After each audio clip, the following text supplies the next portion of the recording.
So you had a question you've been tossing around the office Mm. today that seemed like we got a lot of different thoughts on. Do you want to bring that to the world here? So, with home values continuing to increase and interest rates continuing to increase, how do we address the concerns of potential buyers? I mean, something's got to give at some point, right? Yeah, I mean it does. If home prices, after COVID, we've returned to more normal levels of appreciation. 4 or 5% a year. If interest rates just continue to go up and up and up and up and up and up, yeah, I mean something's got to give because buyers will not be able to afford the homes that are for sale at those prices. They just won't be able to afford the monthly payments and qualify for them, or save enough for a down payment and when they would need to. But it's pretty unlikely that that's going to happen because again, we're back to regular, more stable, normal home price appreciation. Mortgage applications have stabilized, which means that people are still interested in buying homes. Yeah. It's not like home sales have completely fallen off a cliff. Well, at least in relation to the amount of available supply. Mm-hmm. You can't just look at, Okay. oh, the home sales have declined. The housing market's crashing. Like, well, is it declining because there's less homes being sold, or is it declining because there's less homes for sale to begin with?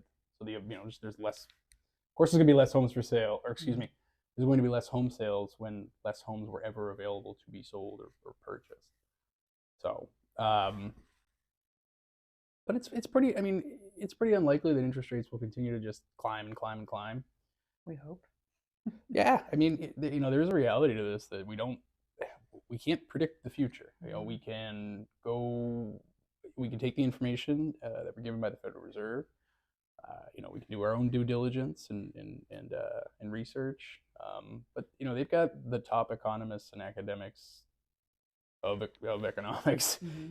at the Federal Reserve. I mean, if they have a hard time figuring this stuff out, it kind of speaks to how difficult it really is. Which also speaks to an important thing about housing market. People talking about crashes and waiting and timing the market and all this stuff. If you can afford to buy a home today and you want to buy a home today, why wouldn't you? Why would you wait? Oh, I'm going to wait till housing prices come down. Well, I mean, Yeah. how are you going to time that? How are you Mm-hmm. going to know as an individual, like, oh, they've reached the bottom? Well, when's the bottom? Well, you only know when the bottom is when things start going back up. Right. So you have to wait a really, really long time. And I mean, we do get this discussion point a Mm-hmm. lot. There's a lot of millennials. There's a lot of people who remember '08, or it's even a vague memory of like, well, I'm going to wait till housing prices go down. Like, all right, man. Well, I mean, over the last like 60 or 70 years, that's happened twice. So you might be waiting a really, really long time. Is that the best solution to building generational wealth? Or it just doesn't seem like it. I think people should act now. So, with all that we hear in the media, how do we differentiate what's truth and what's just Clickbait. the clickbait? Yeah, Yeah. exactly, right? Especially when you're out there looking for information, you pop a search term in Google and YouTube and excuse me, a bunch of social media things come up and different platforms that you can access with very catchy headlines and telling you they're going to give you the secret formula to buying a house in 2023 or something like that. There's not really a secret formula. It's so you just got to do your due diligence. Try and remember that.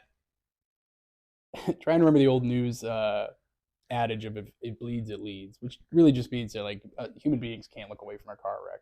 Mm.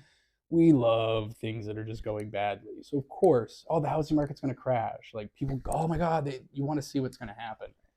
Well, we weren't hearing about the housing market going up for the last 60 years. Like it doesn't. Nobody's writing about that on the news every day. Somebody who's on the news, or excuse me, a newscaster, that's what they do. They cast news. They don't know anything. Right. They're literally a mouthpiece with beautiful hair. So they don't. I mean, it's not to say they don't know what they're talking about, but they're certainly not experts. Nobody expects them to know what they're talking about. They're not even having a discussion. They're reading things off of a piece of paper or a teleprompter. Wow, really showing my age. They're reading things off of a teleprompter that somebody else wrote up. Mm-hmm. And they're delivering it in a easy to understand and digest way, for the masses. Nothing is ever that simple, right?